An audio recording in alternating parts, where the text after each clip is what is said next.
Hello बच्चों। आज हमारा टॉपिक है वन डायमेंशनल मोशन के अंदर सरल रेखा में नियत त्वरण से गति के अंतर्गत ग्राफीय विधि। और ग्राफीय विधि द्वारा हम क्या करेंगे? गति का अध्ययन करेंगे। सरल रेखा पर जो गति होती है कण की, उस गति का अध्ययन करेंगे। तो सबसे पहले हम यहाँ डिस्कस करेंगे कि कोई भी जो ग्राफ होता है उस ग्राफ का क्या रिलीवेंस होता है, उसका मीनिंग क्या होता है।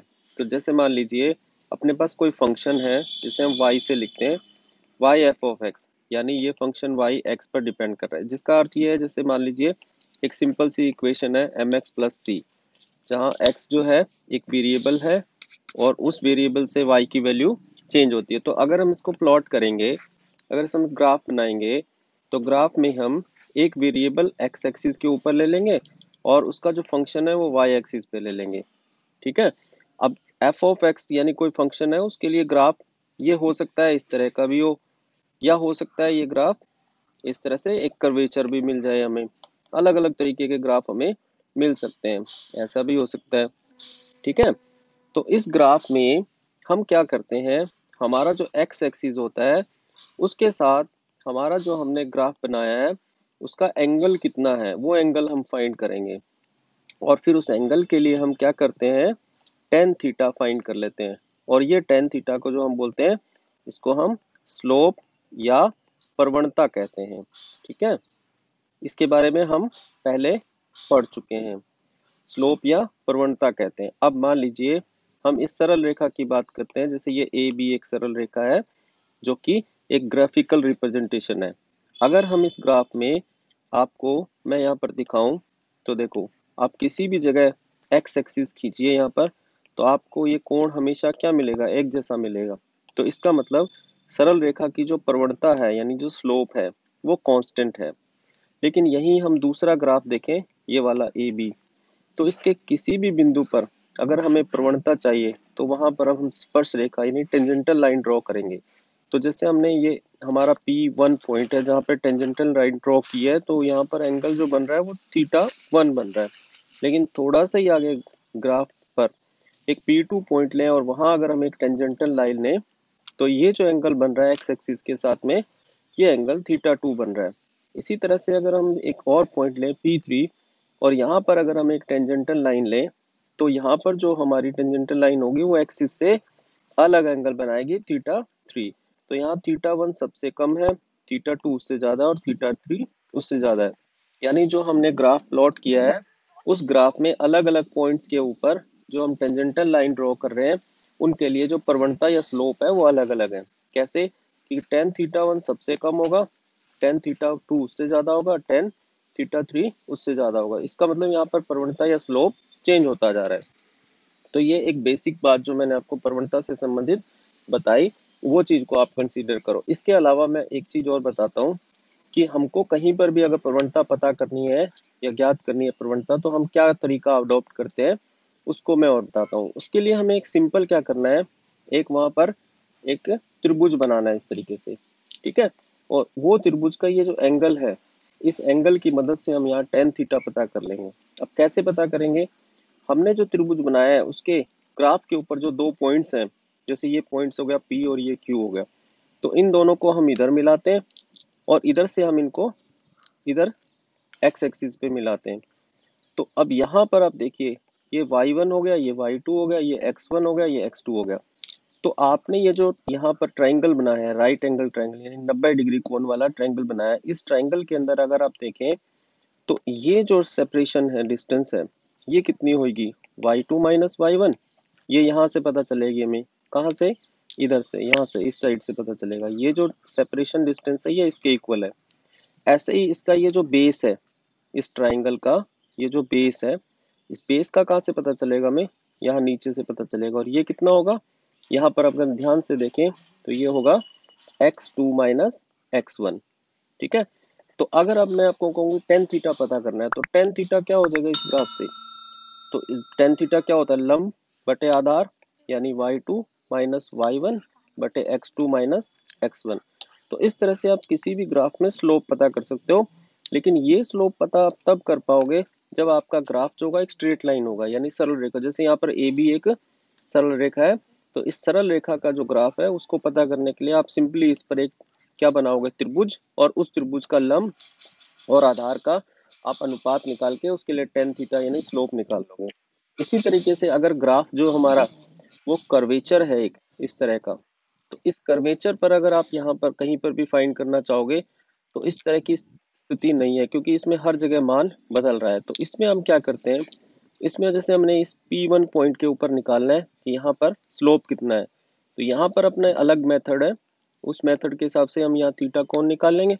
और थीटा कोण निकालने के बाद में हम क्या करेंगे, यहाँ पर हम इसके लिए एक अलग मेथड जिसको हम कैलकुलस मेथड बोलते हैं, तो यहाँ पर जो स्लोप होगा, स्लोप यानी प्रवणता जो होती है, इसको हम प्रवणता कहते हैं, जिसको हम टेन थीटा कहते हैं, वो कैसे निकालेंगे हम, d y by d x से। ये हम अवकलन में देख चुके हैं।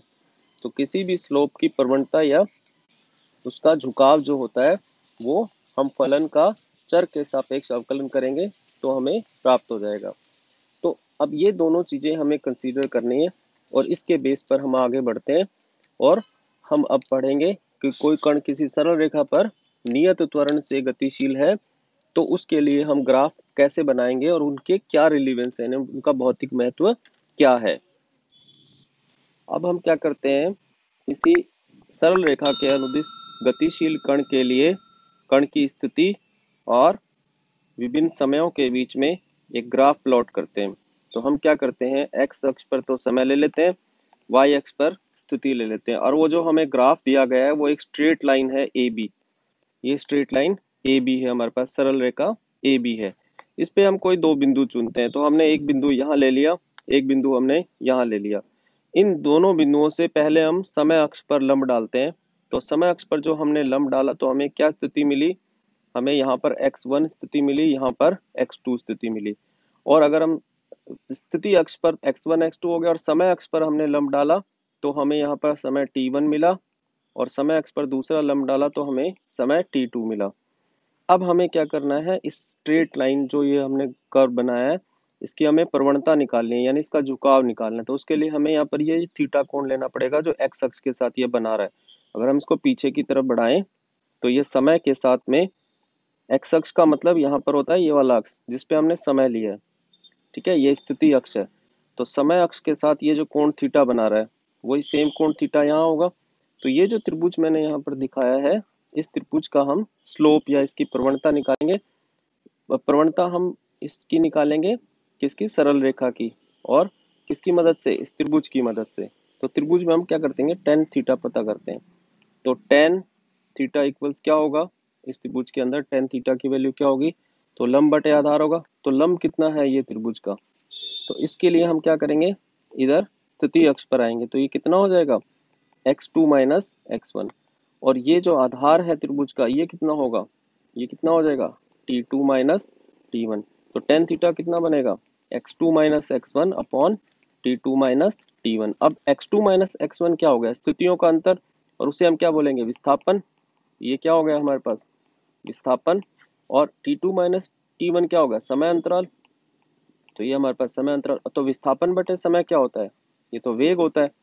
तो इस तरह से हमने देखा कि स्थिति समय वक्र का जो झुकाव या प्रवणता होती है वो प्रवणता किसको व्यक्त करती है, वो प्रवणता किसको व्यक्त करती है, वो वेग को व्यक्त करती है। ठीक है, ये किसके लिए है, ये स्थिति समय वक्र की प्रवणता है। तो इस तरह से स्थिति समय वक्र की जो प्रवणता है वो वेग को व्यक्त करती है। अब ये जो स्थिति समय वक्र की प्रवणता है ये नियत है। अगर हम यहाँ पर देखें तो ए बी भुजा जो है, ए बी जो हमने स्ट्रेट लाइन ड्रॉ किया है वो हमें समय अक्ष से हमेशा थीटा कोण पे रहेगी। तो इसका मतलब यहाँ वेग क्या है, नियत है। तो हमें ये भी समझना है कि स्थिति समय वक्र अगर एक स्ट्रेट लाइन है तो ये समझ लेंगे हम कि भाई वहां पर वेग का वैल्यू नियत है, यानी वहां वेलोसिटी जो है वो कांस्टेंट है। ठीक है, इसी तरह से अब हम देखते हैं वेग समय वक्र। तो अगर हम वेग समय वक्र आरेखित करें, वही कोई कण सरल रेखा के अनुदिश गतिशील है तो गतिशील कण के लिए हम क्या करते हैं, दो एक्सिस पर एक कर्व प्लॉट करते हैं। तो एक्स अक्ष पर हम समय ले लेते हैं और वाई अक्ष पर हम वेग ले लेते हैं। और मान लीजिए हमें वेग समय वक्र जो है वो किस तरह से प्राप्त हुआ, वो एक स्ट्रेट लाइन प्राप्त हुई इस तरह से। इस वेग समय वक्र में भी हम क्या करेंगे, दो आर्बिट्री पॉइंट लेंगे। जैसे एक पॉइंट हमने ले लिया यहाँ पर ए, एक पॉइंट हमने यहाँ ले लिया बी। अब ए पॉइंट के ऊपर जो समय है वो कितना है t1, और जो वेग है वो कितना है v1। ऐसे ही बी पॉइंट पर जो समय है वो कितना है t2, और इस पर जो वेग है वो कितना है v2। अब जरा हम इसकी प्रवणता चेक करते हैं। तो हम क्या करते हैं, इसे पीछे की तरफ बढ़ाते हैं और समय अक्ष के साथ देखते हैं क्या कोण बना रहा है, थीटा कोण बना रहा है। तो अगर मैं यहाँ से एक स्ट्रेट लाइन ड्रॉ करूं समय अक्ष के समांतर, तो यहाँ पर भी ये कोण क्या बनेगा, थीटा। तो अगर हमें यहाँ पर वेग समय वक्र की प्रवणता ज्ञात करनी है तो हम क्या करेंगे, अगर हमको प्रवणता ज्ञात करनी है तो हम प्रवणता ज्ञात करने के लिए इस टेन, ये जो है अपने ट्राइंगल माना है इसके लिए टेन थीटा निकालेंगे। और टेन थीटा क्या होता है, लंब बटे आधार। अब इसका लंब कितना होगा, देखो v2 माइनस वी1, और आधार कितना होगा t2 माइनस t1। तो ये v2 माइनस वी1 हमने कहाँ से निकाला, यहाँ से, और ये t2 माइनस t1 कहाँ से निकाला, हमने समय अक्ष से। तो अगर हम ध्यान से देखें अब, तो हमारे पास में यहाँ पर आ रहा है v2 minus V1 upon t2 minus t1।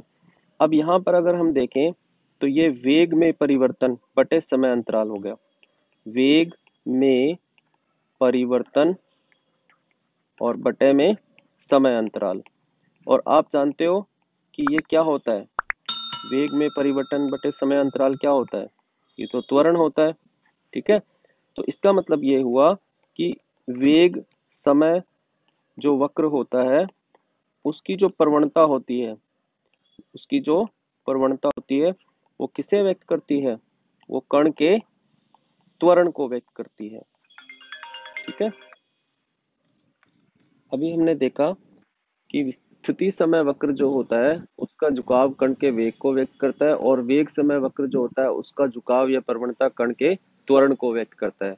तो इस तरह से हमने दो चीजें अभी हमने अध्ययन कर लिया। अब तीसरी चीज हम देखते हैं कि अगर वेग समय वक्र का, अगर हम एक बार दोबारा वेग समय वक्र आरेखित करें, पहले पहले हम एक वेग समय वक्र आरेखित करते हैं।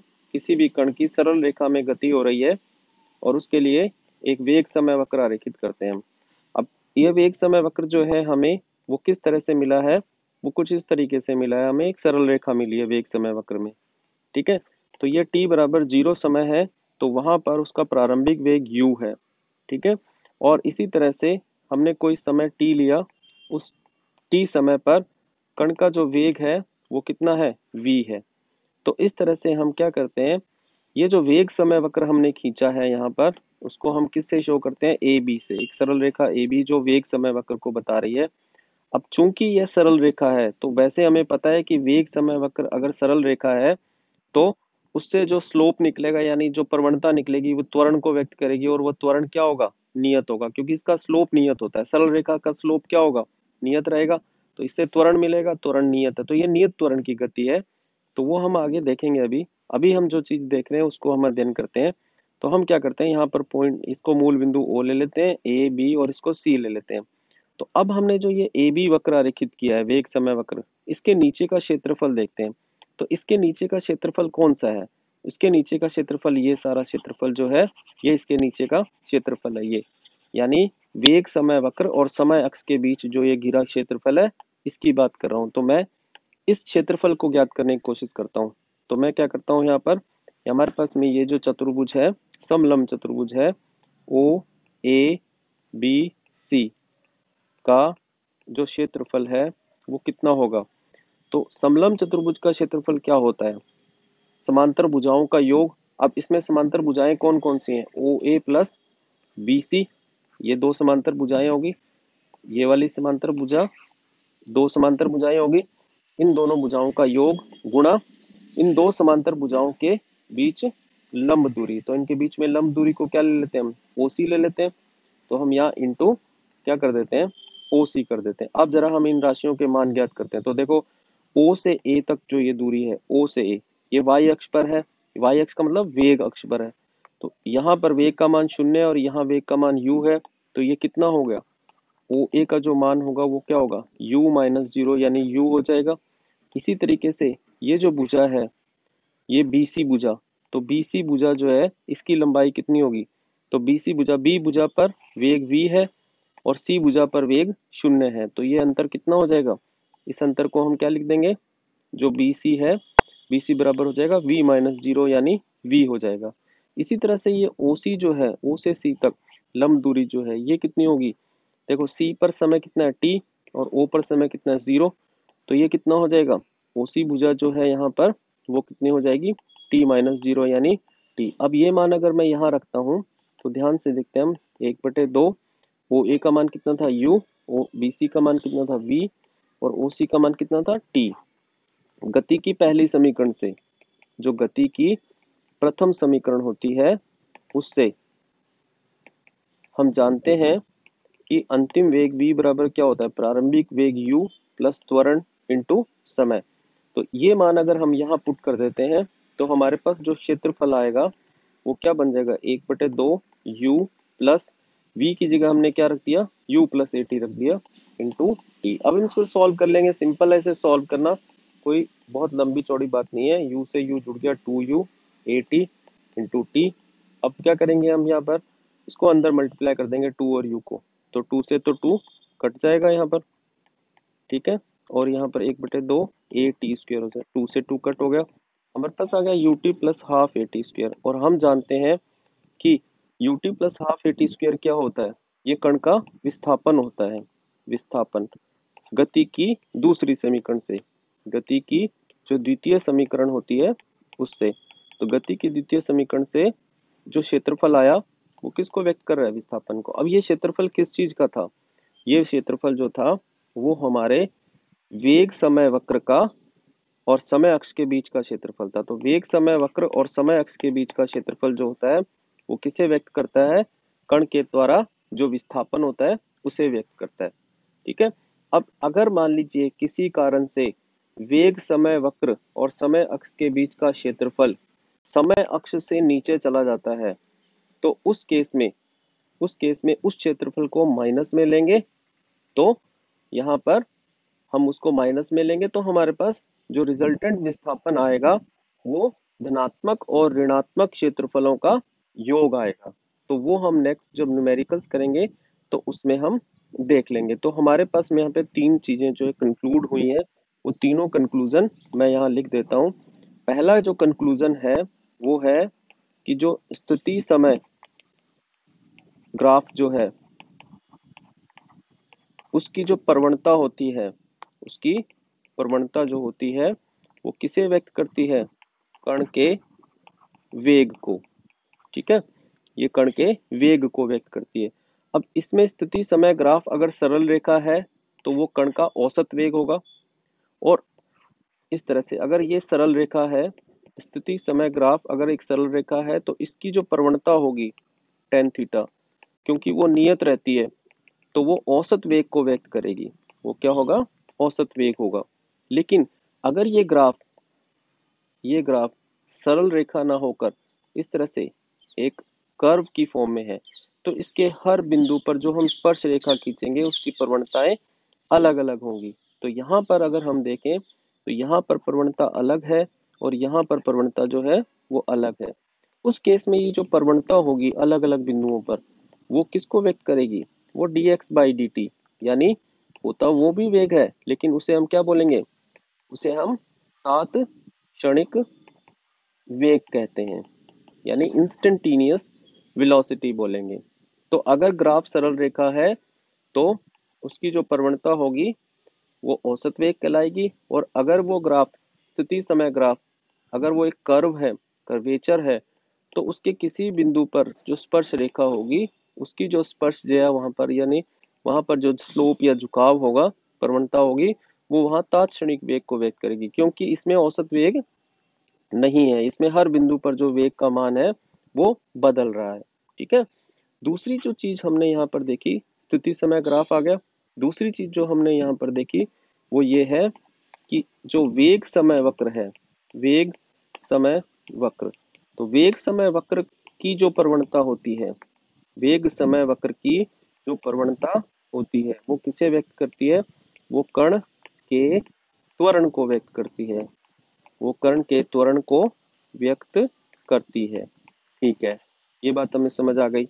अब वेग समय वक्र में भी सेम वही बात है कि अगर वेग समय वक्र एक सरल रेखा है, जैसे ये समय अक्ष हो गया, ये वेग अक्ष हो गया, अगर ये सरल रेखा है तो इसके किसी भी बिंदु पर अगर आप टेंजेंट निकालोगे, यानी हर बिंदु पर थीटा कोण जो है वो सेम है, तो टेन थीटा क्या रहेगा, वो नियत रहेगा। और आप जानते हो कि वेग समय वक्र की प्रवणता क्या है, त्वरण है। तो जो त्वरण होगा वो क्या होगा, नियत होगा। और इस त्वरण को हम क्या बोलेंगे फिर, इसे हम बोलेंगे औसत त्वरण। इसे हम क्या कहेंगे, औसत त्वरण। लेकिन लेकिन अगर मान लीजिए कि वेग समय वक्र जो है उसकी जो वेग समय वक्र जो हमने खींचा है वो सरल रेखा ना हो करके और वो इस तरह से एक कर्वेचर है, तो ऐसे में क्या होगा फिर, तो ऐसे में उसके किसी भी बिंदु पर अगर हम स्पर्श रेखा लेते हैं, तो जैसे इस बिंदु पर हमने स्पर्श रेखा ली कि यहाँ थीटा कोण अलग है, इस बिंदु पर अगर हम स्पर्श रेखा लें तो यहाँ थीटा कोण अलग है, तो हर बिंदु पर जो इसका झुकाव या प्रवणता होगी वो अलग होगी। तो यहाँ पर जो हमारे को मिलेगा dv बाई dt, यानी जो हम त्वरण मिलेगा वो त्वरण हर बिंदु पर अलग अलग होगा, तो उसे हम बोलेंगे तात्क्षणिक त्वरण बोलेंगे, उसे तात्क्षणिक त्वरण बोलेंगे, यानी इंस्टेंटेनियस एक्सेलरेशन बोलेंगे। तो वेग समय वक्र में अगर ग्राफ सरल रेखा है तो त्वरण औसत त्वरण कहलाएगा, और अगर वो एक कर्वेचर है तो त्वरण क्या कहलाएगा, तात्क्षणिक त्वरण कहलाएगा। ठीक है। तीसरी जो चीज आती है वो इसमें आती है कि जो वेग समय वक्र के नीचे का क्षेत्रफल है वो किसे व्यक्त करता है, तो ये समय अक्ष हो गया, ये वेग अक्ष हो गया। इसके नीचे का क्षेत्रफल हमने देखा वो किसे व्यक्त करता है, वो कण के विस्थापन को व्यक्त करता है। लेकिन अगर कोई, ये देखो ये पूरा पूरा क्षेत्रफल पॉजिटिव है, तो यहाँ पर जो विस्थापन होगा वो क्या होगा, पॉजिटिव होगा। लेकिन अगर वेग समय वक्र कुछ इस तरीके से, समय अक्ष है ये वेग अक्ष है, और ये ग्राफ कुछ इस तरह से है, यहाँ नीचे चला गया, तो यहाँ पर ये अगर t बराबर 0 है, ये t1 है, ये t2 है, तो इतना क्षेत्रफल जो है वो नेगेटिव आएगा और ये क्षेत्रफल पॉजिटिव आएगा। तो हम क्या करेंगे, पॉजिटिव क्षेत्रफल और नेगेटिव क्षेत्रफल को ऐड करके जो रिजल्टेंट जो हमारे पास एरिया आएगा वो हमारा विस्थापन होगा। अब इसी में अगर ये वेग ना हो करके तय की गई दूरी है, तो हम जानते हैं कि ये समय अक्ष से नीचे नहीं जाएगा, क्योंकि वेग तो ऋणात्मक हो सकता है लेकिन तय की गई वेग तो ऋणात्मक हो सकता है लेकिन जो चाल होती है वो ऋणात्मक नहीं होगी। तो अगर ये चाल है तो ये वक्र नीचे की तरफ नहीं जाएगा, तो वो हम आगे उदाहरणों में समझेंगे। तो यहाँ से हमने जो तीन चीजें ली हैं उन तीनों चीजों को हम यहाँ पर ध्यान रखेंगे।